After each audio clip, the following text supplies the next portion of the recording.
they were saying they see angels and there's a tunnel going. If you have a certain amount of mastery, you can jump off and jump back quite effortlessly. You can yo-yo this body a little bit if you wish. There are many, many things you can perceive right here.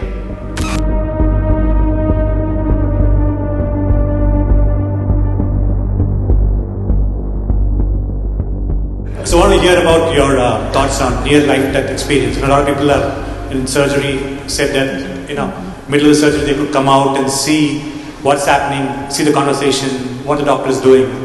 So just a thought, do people really die at that time, or they reach some moksha or heaven, come back? Near death? You mean near death? Yeah, you said near life, so I was wondering what it is. So when I saw you, I saw near-death experience. Okay. I think Emery wants to add something to it, yeah. But I think you might be sort of maybe mixing two things. So there's people under anesthesia becoming aware, and let's just say for the sake of this conversation, at some point in time they just didn't have enough anesthesia, so they became aware of what was going on around them. No, but at least a lot of people can see from the top what is happening down. Right. So then there's near-death experiences where, let's say, someone is about to die. Very often, we've read these accounts, like Dr. Sanjay Gupta's book talks about these, like cheating death. In which case, they then have these experiences where they may see lights or what have you.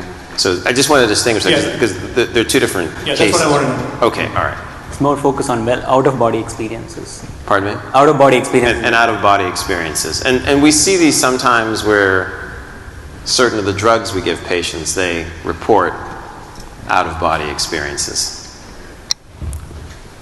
Anyway, when we say death,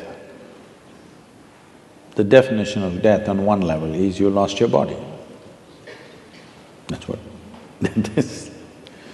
So, let's not go into other areas, they'll get you into very fuzzy places.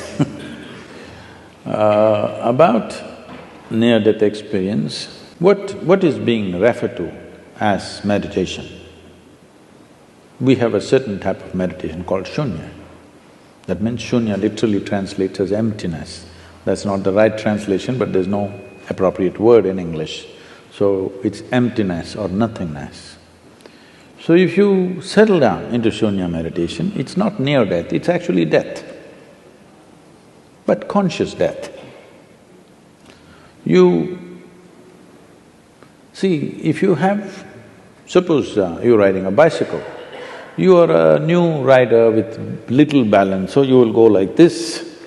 Some other kid is riding, he'll leave his hands free and whistle and look here, look there and ride and do all kinds of things, stand up on the handlebar and turn around, jump, all this.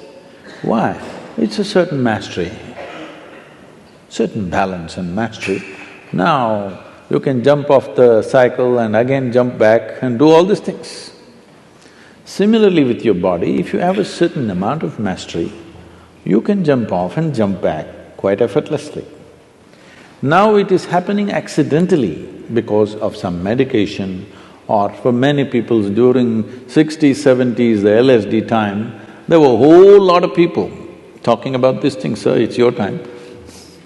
It was your time. Metaphorically.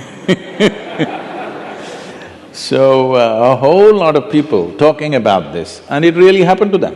It's not that they were imagining things, it actually happened to many of them, but it was also because it was hallucinatory. Nobody knows whether it's this or that. There's no way to for sure say it actually happened to them or not. But I've met many people of those times who genuinely experienced things with which their lives got transformed in many different ways, in a crazy way, but suddenly everything about them changed simply because somewhere they perceived this… you can yo-yo this body a little bit if you wish, it's not a permanent thing. Just that little awareness changed the way they perceive life and they behave and they do things in their life. So this near-death, I'm not really looked at any of the thing, but some people have told me, some popular books, they were saying they see angels and there's a tunnel going. See, one thing is, you must understand, when somebody is going on the surgery table, the doctors may be confident, the patient always fears that he may die. Hello? Doctors may be confident, they know the case, they know what they're doing. 99% of the time, they're confident what they're doing. But the patient, once he closes his eyes and hands over his life to somebody, he always fears what will happen. So every small thing he thinks is death. It happens to people. If you put a gun to somebody's head and just shoot and miss them or it's a blank, they almost died. Near-death experience, they'll blank out for some time and then they come back. They really think they went away and they came back. And they saw the scene also from the top, because that's because of the Hollywood. So, human mind is capable of creating many dimensions of experiences. It need not be construed as death, it's life. First of all, anyway, I'm coming out with a book on death, an inside story. I'm doing this for 6.5 years, it's not complete yet. Hope in the next year or so I will come out with this. Why I'm saying this is, in reality, there is no such thing as death. It's life, life and life alone, moving from one dimension to another, another dimension to another. So if I lose one dimension, it looks like that is dead. Right now, it is a medical fact that they say approximately every fortnight, you're losing 7 kilograms of your existing body and something new has come in 1 fortnight. Whatever your weight, you must just calculate in how many fortnights you're completely lost. Everything that you have in your body is being lost continuously and something else is coming in. But you don't experience as that every meal and every day you empty your bowels, you must experience it as near death. But that doesn't happen to you. But this happens to you because there is some disengagement in your experience, particularly because of anesthetic impact. The disengagement with various faculties that you're normally used to suddenly makes you feel you're dead. Nobody died. It's a completely wrong perception. Yes, every moment of your life, if you are willing, if you are not entangled with situations and your own thoughts and emotions, there are many things you can perceive right here. Right here, sitting here, you can look at your life from there, okay? This is not near death, this is life. But because, as I said, loss of faculties works out well for a lot of people, unfortunately. It's not a good thing. This happened. A man met a close friend of his that he knew very well when they were in the university together, after 25 years break. So he invited home for dinner, he went, and being an Indian household, the wife was serving and these two men were eating.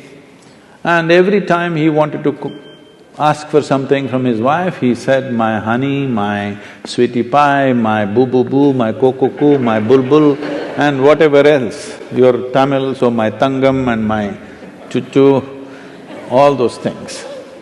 So after the dinner was over, the friend was leaving and he said, you are having an amazing life, aren't you?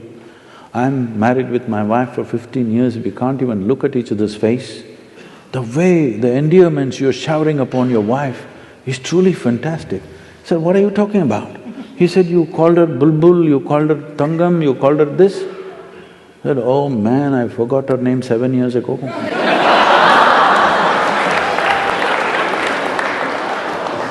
Loss of faculties, unfortunately, work very well for a lot of people because they're suffering their faculties. The greatest faculties that have come to us after millions of years of evolution, unfortunately we suffer because we have not read the user's manual.